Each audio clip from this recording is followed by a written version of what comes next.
నిర్మల్ జిల్లా కడెం ప్రభుత్వ ఆసుపత్రిని సిపిఎంఎల్ న్యూ డెమోక్రసీ పార్టీ తనిఖీ చేయడం జరిగింది।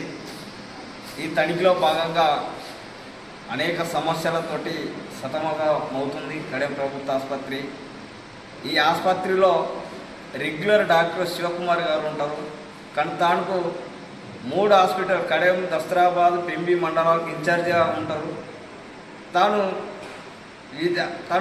కడెంలో ఉండరు, దస్తరాబాద్లో ఉండరు, పెంబిలో ఉండరు, ఎక్కడ ఉండరు। కాకపోతే హాస్పిటల్లో ఈ హాస్పిటల్లో ఎక్కడో ఒక చోట ఉన్నట్టు ఆయన చూపించడం జరుగుతుంది।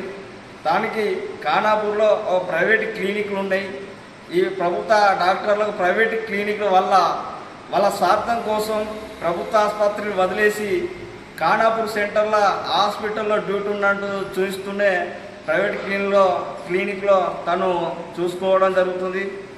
ప్రభుత్వం పేద ప్రజల కోసం ప్రభుత్వ ఆసుపత్రి 30 పడకల ఆసుపత్రి గదులు నిర్మించి ఇచ్చింది, కానీ ఈ గదులు ఎక్కడేసిన గొంగడి అక్కడే అన్నట్టుగా ఇక్కడ సిబ్బంది ఉండరు, డాక్టర్లు ఉండరు, వచ్చేటువంటి పేషెంట్లకు ట్రీట్మెంట్ చేసే అధిక డాక్టర్లు లేకపోవడం చాలా బాధాకరమైనటువంటి విషయం।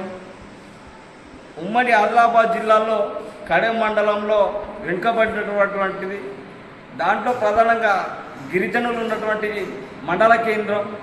ఈ మండల కేంద్రంలో వాళ్ళు గతంలో ఉన్నటువంటి దాదాపు ఒక 5-10 సంవత్సరాల నుంచి ఈ హాస్పిటల్ పరిస్థితి ఇదే పరిస్థితి ఉన్నది।